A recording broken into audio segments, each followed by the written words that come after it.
peers And like that the are boxing instructors, bad, they were like, we want you to see how they treat their parents, boxing. you think, Once well, I I'm did not that that first bad. match, even though they had the face But on being and stuff, sassy, you know, take she you was to kind of vinegar and you appreciate All right. Yeah. Exactly. So ethical. It'll turn off a little brighter right now. Ethical and legal issues in dentistry. So we all need to have a little bit of ethics in whatever it is. I mean, you have to know what you believe in and what you feel comfortable doing, and you can't be. I guess there's good and bad in everything, but you know, you can't be basically doing unethical or ripping people off, basically. You know, if a filling needs a filling, it needs a filling. If it needs a crown, it needs a crown. If a tooth doesn't need a crown, then don't do a crown. But again, just like there's good dentists, there's bad dentists, there's good mechanics, there's bad mechanics, there's good doctors, there's bad doctors, and that all comes down to ethics, okay? So this has, I don't know why it hasn't kicked up yet. Can you see? Sort of? Kind of dim, huh?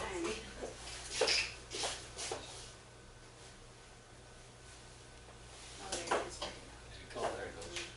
Maybe it needs to warm up. Back.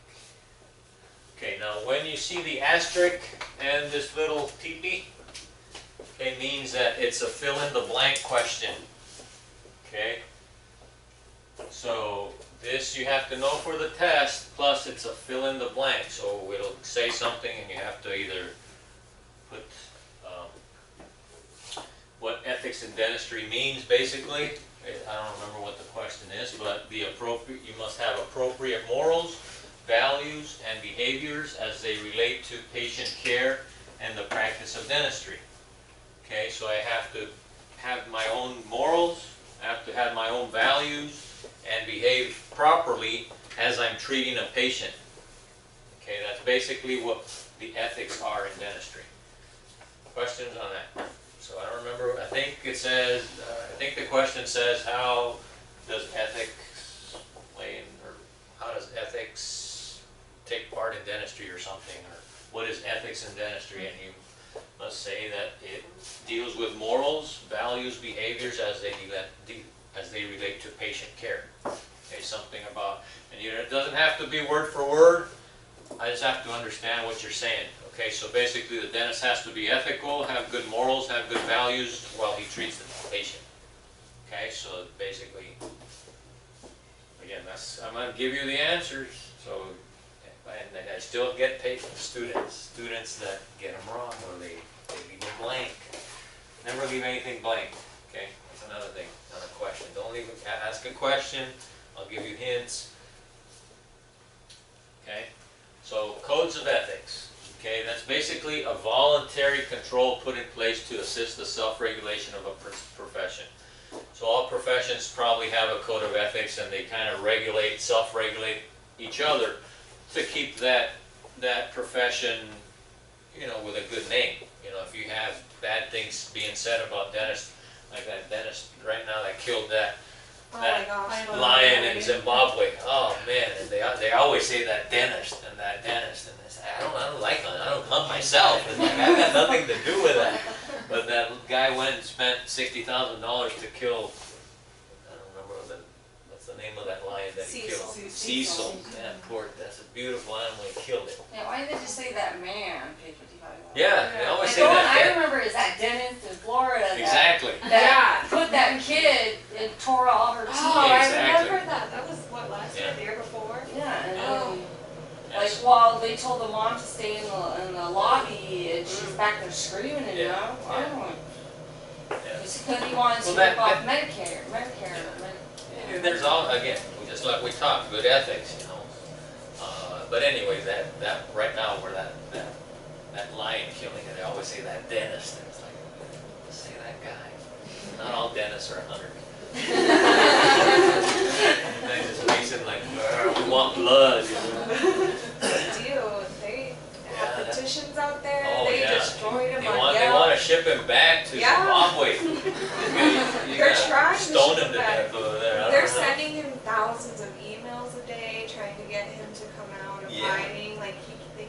find the dude right Oh, now. yeah, no, Like, he- I don't he's- blame him, I feel He's like the new a hunt, Casey he's Anthony. the prey now, he's being hunted. Yeah. See how it feels. Yeah, that was not fun. Poor guy. Anyway, so in dentistry, we have the American Dental Association, again, who, you don't, as a dentist, you don't have to be a member of the association, it's just, again, this self-regulating organization that if you do something wrong, you try to abide by whatever the ADA standards set, but you don't have to be a member of the ADA to be a dentist, but they kind of set the guidelines. The Hygiene Association has one, and as a dental assistant, you can join those. You can join the American Dental Assistant Association, and it's you get a magazine. You know, you pay your subscription of whatever, $25 a year. I don't know what it is. And you get a magazine every quarter or something that says something about dental assisting, new materials, things to do. It's kind of neat. Updates. Is that something to put on your resume, like that you're Sure. part of it? Yeah, absolutely. Because I know that sometimes. Yeah, certain organizations that you belong in, study groups that you participate in, or you know, there's study groups, free study groups that you can go to. I'm sure if you find out, or if you're interested in that, you can go as a guest and just kind of sit. They'd love to have. Yes, and that's kind of where to meet dentists too. If you're looking for a job, and they see that you're volunteering in things or going. Hanging out at penal college, talking with them. So I mean that's not a bad thing. You go to a study group and you say I wanted this. There's a topic that you're interested in. Then there's study groups all over, or you just need to find out. Usually they're on a Wednesday or a Friday. Well, not Friday. They're usually evenings, like 6 to 8 or something like that, for a couple hours. If you're interested, let me know, and I can talk to the study groups that we belong to. Probably get you in. I don't think I could get everybody in at the same time, but you know, one or two, I think they'd have a problem. Again, the State Dental Practice Act has a primary purpose of protecting the public from the incompetent, unethical dental professionals. This act outlines the legal requirements for the practice of dentistry in each state.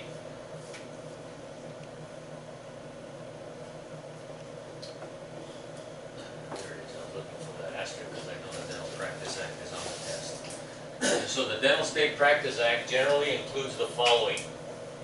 It deals with the licensure. So who can get a license as a dentist, as a denturist, as a dental hygienist, as a whatever. They regulate the licensure of dentistry in that state. Now this state, Arizona, is different from California, different from last session we graduated a student who moved back to Pennsylvania for just last minute. She had to move, and she was concerned whether the certificate was going to be good over there.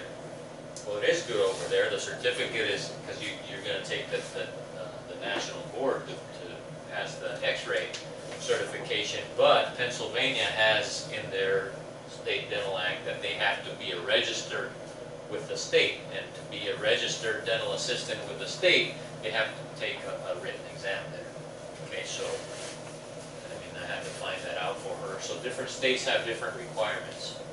So the State Dental Practice Act is what regulates that. So again, they set how many education, continuing education requirements you have to take. Like as a dentist, I have to take 75 extra dental continuing education credits every 3 years. Okay, so 75 hours continuing either in new materials, in new procedures, and practice management, or whatever. They tell you how many of each you have to take. They also deal with what the dental assistant can do. Okay, so how to delegate, or what can be delegated to the dental assistant. So in Arizona, you guys can put temporaries, you guys can make temporaries, you guys can put a temporary filling, take impressions, all those things that State Dental Practice Act regulates that. Guidelines for infection control, they tell you usually what chemicals are good, how to wipe down the operatories and what you can use in the sterilization area, so they set those guidelines. They set the guidelines of who can take, the personnel who can expose dental radiographs and how much exposure they can have throughout a year. And now with digital x-rays, the exposure is, negligent. And even when we didn't have digital x-rays, we used to put badges on our assistants, and we would send them to test them, and their exposure to x-rays were negligent. So as long as you're abiding by the guidelines, we'll go over that when we go over radiographs. And they deal with suspension or revocation of a license, okay? So know that. And those are fill in the blank. Okay, so make sure you can write down licensure, continuing education, and delegate what can be delegated to assistants, infection control. Again, it doesn't have to be word for word, but I need to know that you understand what it is. Questions? Fill in the blank. Got it? All right. I'm giving you the exam, and still some people miss it. Governing body, okay, the State Board of Dental Examiners. That's a group of people up in Phoenix for the state board that if somebody complains about me for something I did, they'll write a complaint against the board and they'll send me a letter or an email, or they'll have me go up there for a day and spend time with them and talk about what happened. And usually the patient that's complaining will be out there too, and resolve whatever issue. If you did something really bad, they'll tell you you need to take a course in, if you don't know how to make crowns and it wasn't a crown, how to take continuing education courses on a crown, whatever it is, but they'll reprimand you in such a way that to try to correct the problem. But there is a board up there that will, they kind of keep the reins, or have the reins on how the dentist practices. If you have too many complaints, then again, they can take your license away. If you're writing too many prescriptions, narcotic prescriptions to yourself, that's not good. So don't take your license away. Again, all that stuff they can do, other than the legal DD, other issues you can get into. Types of dental auxiliary supervision. Okay, so as a dental assistant, you can do certain things. And the State Dental Act says what you can do. And this is a patient, or you have to be doing something on a patient of record. And a patient of record is somebody who has been given a treatment plan by a licensed dentist following an exam.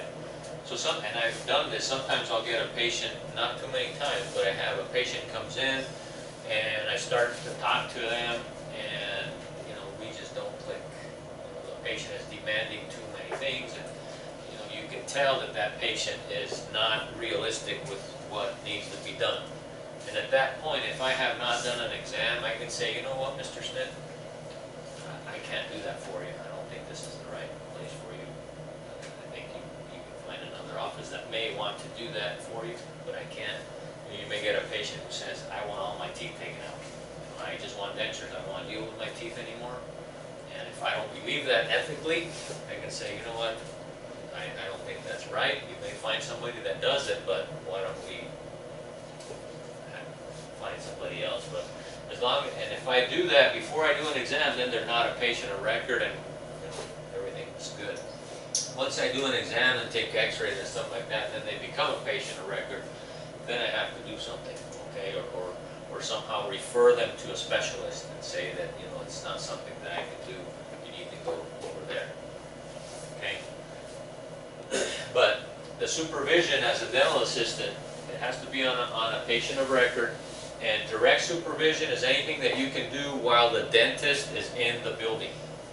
Okay, so as long as I'm in the building, you can take x-rays, you can take the impression, you can do certain things as long as that's direct. Even though I'm not right there as you're taking the impression or you're making the temporary, it's called direct supervision. General supervision or indirect supervision is things that you can do when we're not physically in the building. Okay, so we'll go over those. But again, there's direct and indirect supervision. And in Arizona, it doesn't apply as much as like in Colorado, and we'll talk about the assistants. In Colorado, the assistants they call them expanded duty dental assistants. They can play, after the dentist comes and drills, the assistant can actually put the filling in, polish it, check the occlusion, and then the dentist comes and checks and says that's good and leaves. In Arizona, you can't do that. Okay, and we'll talk a little bit about those. In Arizona, this direct and indirect, a lot of it is the same because Arizona doesn't allow you to do too much of that expanded duty stuff. The only thing would be like coronal polishing, which is actually getting in there and polishing the teeth on somebody. That has to be direct supervision. They just revised the areas. Did they? They did. So we'll have to check on that. So again, this is just a fancy name for, even though it's direct or indirect and you do something on the patient, the dentist is always responsible. Okay, it means that the master is always responsible, and that's the dentist. So even if you do something wrong, it's my name on it. I'm getting sued. You'll probably tag along in the suit, but then you usually get dropped off because they normally go after the license. Okay, so but make sure that if you're doing something that it's the patient, the dentist knows what you're doing, they know what you're doing, and then you're doing it to what he believes is correct. And obviously you're going to get trained by the dentist. You hear, and then wherever you go, they're going to say you need to do it a temporary this way.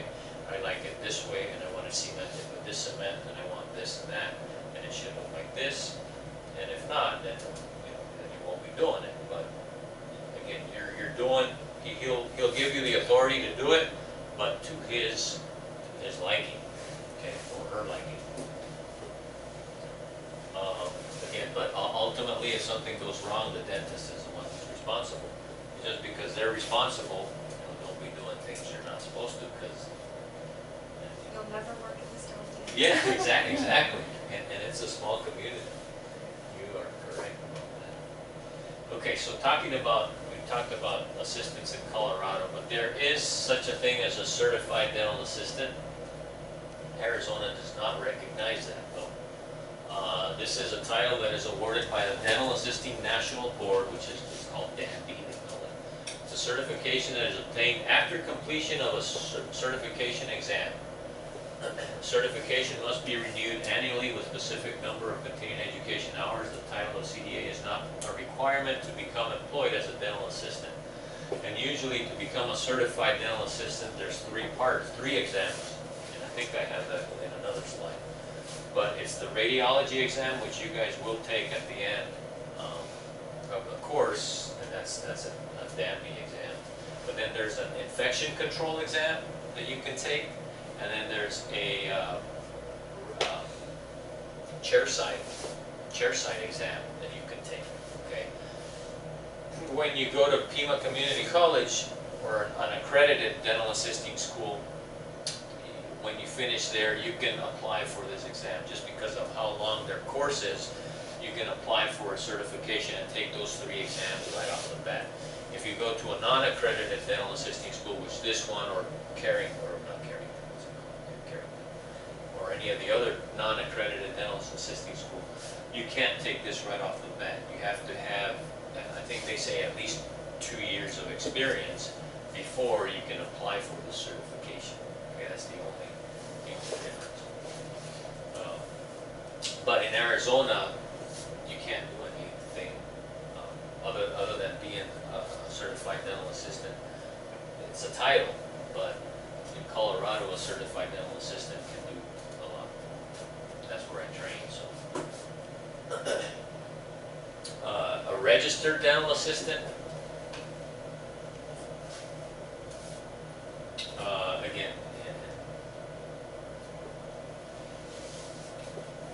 Again, it's something that's assigned by the board.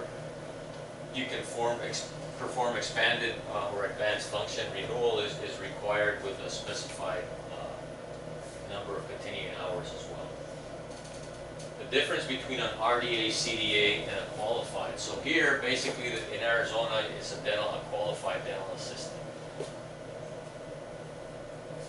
So a qualified assistant is, again, you can be trained on the job. You can go to any dental office and say, I want to be a dental assistant, and if that dentist says yes, I'll train you. You can be trained on the job. You don't need to go to school. Okay. The only thing is you would have to take the test at the end in radiology to pass, so you could take those X-rays.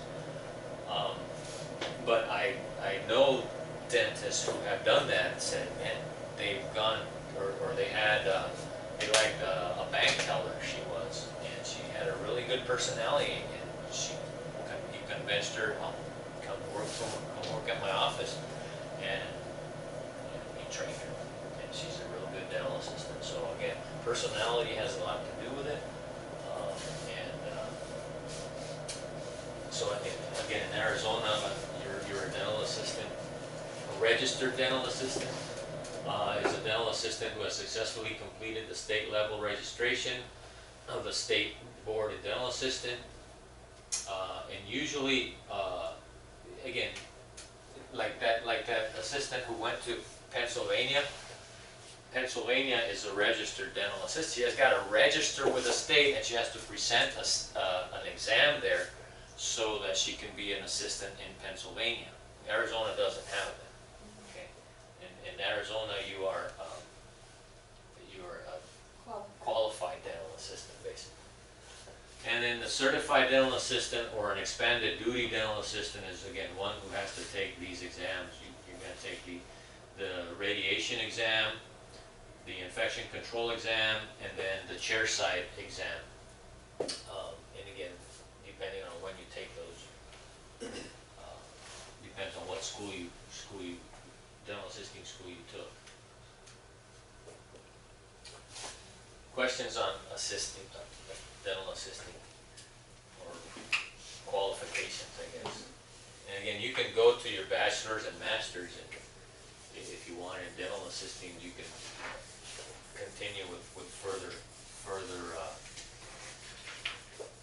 training to become a dental assistant, and you can go, well, not master's, I'm sorry, just certified, and you can get out and lecture. And there's a lot of dental assistants that are out there in the lecture circuit that they train dental assistants, and they become good certified dental assistants, and they'll fly into your office to review protocols and how they write and how they chart and how they treat patients, and they make a lot of money.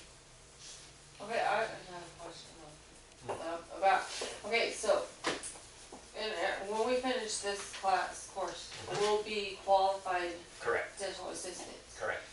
And in order to become the certified one, we have to be working 2 years in an office, or Correct. we can do additional training like at PIMA or something to work towards that goal. Well, I don't know if you would want to re-enroll at PIMA to take additional training. Basically, PIMA Community College is an accredited, so they take a lot of hours, and they deal with with biology and physiology and all these, a lot of information that we don't cover. I mean, we cover, but it's just like fast. So that's why from an accredited school, you can take the certified dental assisting exam right after graduating from PIMA Community College, because you've got all that information and all that knowledge, basically. Okay. So when you come out of an unaccredited or on-the-job training, the state or the board regulates it and says you can't do that, because basically you don't have the knowledge yet, and so they say you've got to work. And I want to say I'm pretty sure it's 2 years. I think so, because I read some things on like some different. Yeah, and I think, I'll get, I've got it somewhere. May have it here, actually. No.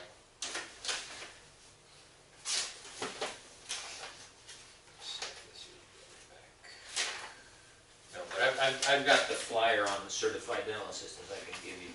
But I'm pretty sure it's 2 years after finishing either on-the-job training or an unaccredited dental assisting school that you can take the other 2 parts and apply to be a certified dental assistant.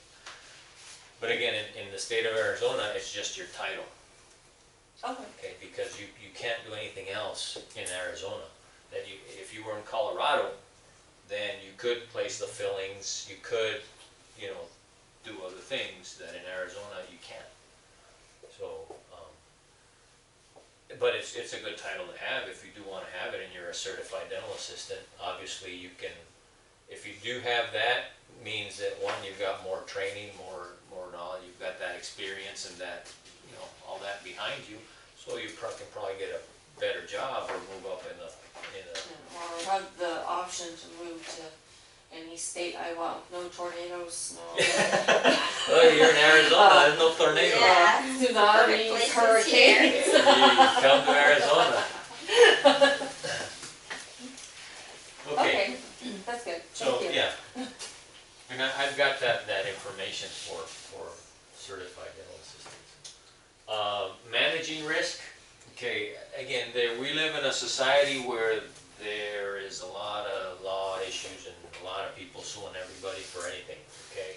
And as a dentist, obviously I can't practice being afraid of everybody's gonna sue me. I mean, I've gotta, again, be ethical, do what I believe in, do good dentistry, and communicate with the patient and let them know of anything, any issues or anything, and hopefully, things go your way and nobody sues you. But in order to manage the risk, there's certain things that you can do as a dental assistant and as an office, basically.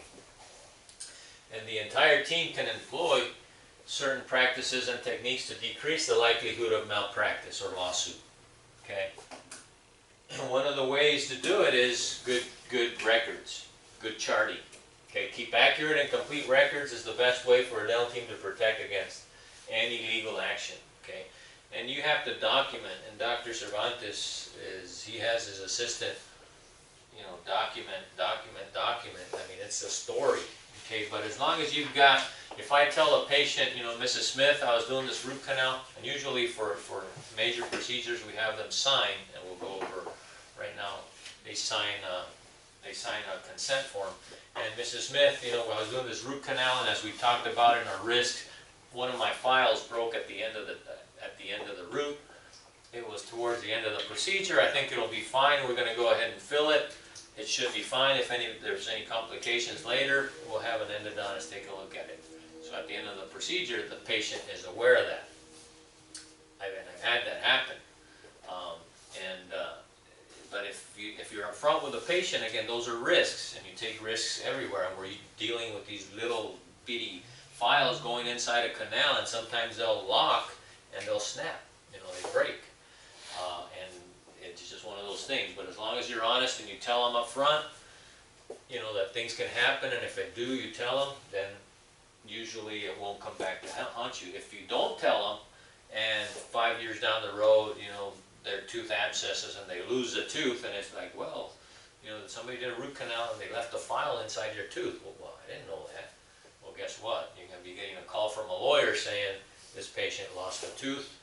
If root canal fails, you didn't tell her, and if it's not in your record, if it's in your record that you told them, and sometimes you have the patient sign that you told them,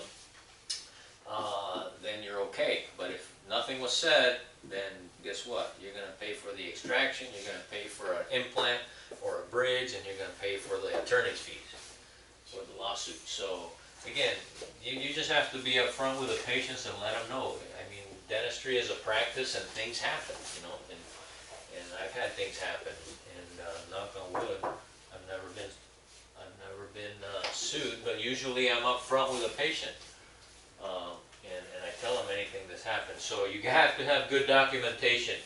And this is the biggest one, informed consent prior to treatment. Okay, so if I'm doing a root canal and I'm doing an extraction, anything major or even a crown, you've got to tell the patient what the risks are, what the benefits are of doing it or not doing it, and why you're doing it, and what can happen if you don't do it, and have them ask any questions on what, you know, if I don't do it, what's going to happen? If I do it, what's going to happen? And if I do it and something bad happens, so you have them go through all the scenarios and, you know, have them sign. It's okay for you to take my wisdom tooth out. It's not okay for you to take my wisdom tooth out. It's okay for you to do the crown or not do the crown, or do this filling or not that filling. Okay. If you just go in there, but again, you're putting this before my file breaks. Okay, I've already told them that my file can break, and if it breaks, Mrs. Smith, like we talked about, unfortunately, my file broke at the end of the root. And, you know, we'll see what happens. Or you refer them out then and have the endodontist try to retrieve the file if it's where it's at a point where it can be salvaged. But again, this is the biggest one. And obviously doing high quality dentistry and high standards, okay, and doing everything to what's the standard of care. You know, they're again one of those kind of voluntary, ethical. If you're practicing below the standard of care and doing things that you wouldn't do on yourself or your family, you know, and you're doing it on a patient, then you're going to get so-and-so from the Eagle, or who was that? Goldberg and Osborne, they're going to come knocking at your door. So again, you've got to do the best you can do and what you would do on yourself or your family member. You know, and that's how I practice. That's how Dr. Cervantes. And usually most everybody does it, but if you don't, then you know you can get into problems. And this is again communication with the patient. If I don't tell them that my file broke and 5 years down the road, if something goes bad, then I can get sued. And this is that file scenario. That's the first time it's happened to me. I had a patient come back, or the file broken. I've broken, you know, a few files, 20-some years of practice, not too many, but for the first time I guess about a year ago, I had a patient come back. It's probably been 10 years since I did the root canal, and she came back for the tooth, and it was bothering me. Took an X-ray, and there was a file in one of them. So we'll go back in the charts, and it's here. Oh, here, Mrs. So-and-so. Remember, this is, and I shorted the chart. Remember, I told you that it could break, and it broke, and here it is. Oh yeah, I remember. Well, and I sent her to the endodontist. So they ended up doing surgery on the tooth, cut that root that has the file at the end, sealed it from the bottom, and she's okay. But had I not told her that, then She'd be like, what do you mean? yeah. What are you talking about? So, and I've got other files out there that are broken, but all of them are documented. Okay, so. That's the biggest thing, and having good communication, telling the patient, and that this can happen. If this happens, then you come back and we'll have somebody take a look at it, and they can do surgery or they can retrieve the file or whatever. But again, good communication. Types of malpractice. Excuse me. There's different types of malpractice. Okay.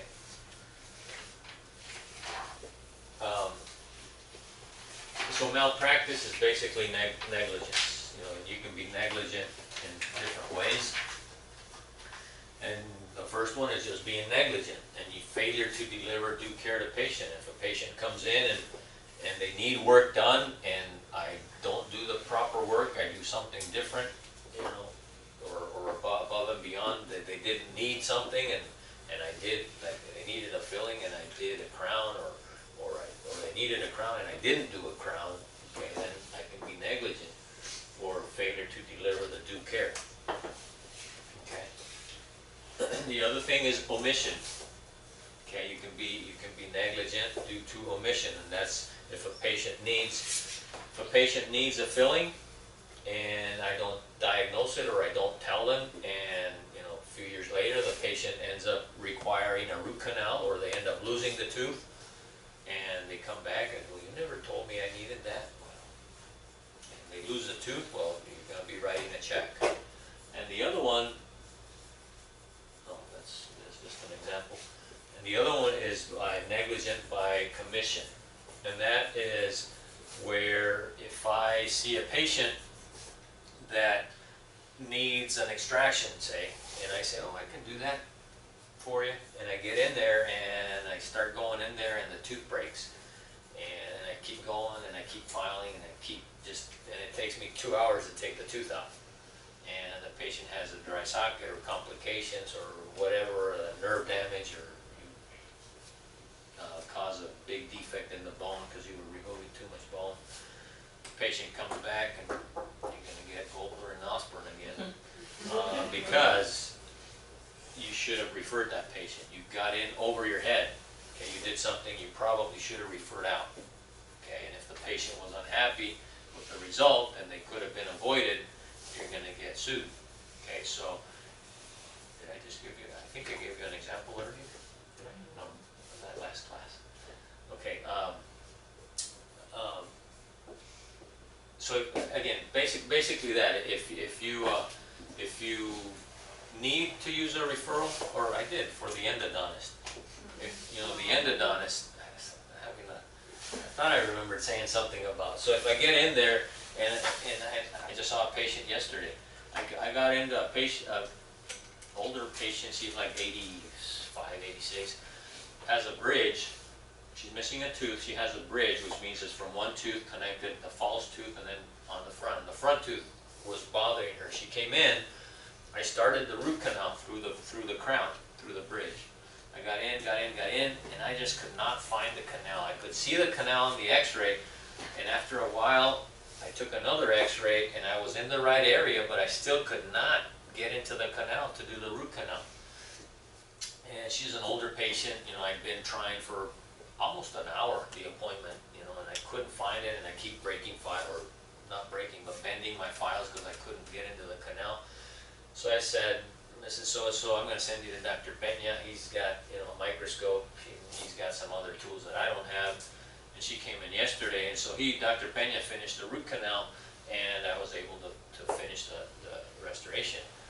But had I continued to file down into the canal there to find or down into the root to find the canal, and I end up going sideways and I perforate out the side of the root, or somehow damage the tooth, and then it can't be saved, and she loses that bridge, and now we need implants or another bridge, then you can get that knocked. So, when I saw that I was deep enough in the root, and I'd been trying for about half hour to find it, and I couldn't find it, that's what specialists are for. It's like, Mrs. So, I know you're going to have to go get numb again and come back, but, this is what time to stop.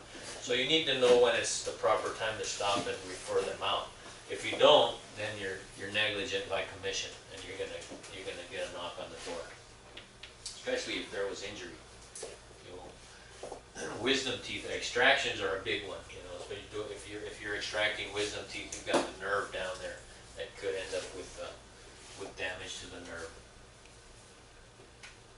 So legal issues, again, consent is to accept and approve the recommended treatment or perform treatment. Again, when you get a patient there, you have to get permission for the patient to do the exam. And if you're here shadowing or something and I have a new patient, Mrs. Smith, is it okay if I tip you back and take a look? Oh yeah, go ahead. So I'm getting a consent. If I go in there, if I don't say anything and I just start looking in there, the patient gets like, whoa, whoa, whoa, whoa. They can, sue me for battery because I didn't have permission to touch the patient.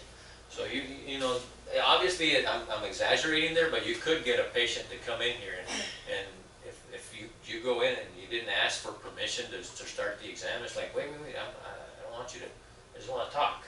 It's like, oh, I'm sorry, So you have to, whenever you're going to start to take x-rays, whenever you're going to, put, oh, Mrs. Smith, I'm going to put the bib on you. Mrs. Smith, I'm going to tip you back. Mrs. Smith, I'm going to, start to take the x-rays. Is it okay? Always try to get consent, not informed consent. Informed consent is a written consent, and we talked about this, and there's another asterisk. Again, this is when you're giving the patient, they have to ask questions and get any information they need to make an informed consent on any treatment that you're doing. and it's written. It's the same, it's just we're kind of repeating a little bit. So we talked about informed consent a few slides ago, but here it is. And this is a written consent the patient has to sign for informed consent. Okay. This consent here, you can just ask them, you know, Mrs. Smith, is it okay if I do my exam? And you're going to tip them back. And the other one is implied. Implied consent is by the patient just showing into the dental office, they're implying that they want their work done, right? So, I mean, they wouldn't be coming to the dental office if they didn't want any work done, I don't think. But still, when you get them back in the chair, depending on what treatment needs to be done, and I've had this happen to me where Mr. Smith, in our schedule we have treatment plan to do, say, a crown on the bottom, work on a tooth on the lower left side. And I always go, Mr. Smith, we have you down to do a crown on the lower left side, is that okay? Oh, no, not, you know what, this other tooth is bothering me today, can we work on that one? Oh yeah, sure, we'll work on that one. But if I don't ask, you know, and I start working, well, or why did you do that? Or if you take a tooth out, oh, well, I didn't come, and just because we had it on our chart that we needed to take a tooth out, say it was down here, and there's a tooth that we needed to put to extract, and the tooth behind it needed a filling. And so you go in there, Mr. Smith, oh, hi, how you doing? Let's get started. And you just inject, you come in and you pop that tooth out. And I go, well, why did you take my tooth out? Oh, well, because we had a tooth to take out on that side. Well, I didn't come for the extraction, I came to get a filling. And now you get into a problem. Because one, you didn't give him informed consent. He didn't sign to extract that tooth. He was here to do the filling, although you had it down for the extraction, but you know, he was in the chair, it was in the same side, you injected, you didn't ask, and now you're in a boatload of trouble. So again, always, whenever Mrs. Smith, oh, I see we're going to take x-rays to you on you today, and we're going to take impressions for your bleaching tray. Oh yeah, that's fine. Or they come in here and, you know, you've got a tooth down here, we're going to do a crown on, is that okay? Yeah, okay. No, I wanted the one on the other side because that one's bothering me. So again, always trying to communicate with the patient. Good job. You guys are hanging in there. Take a swig of water.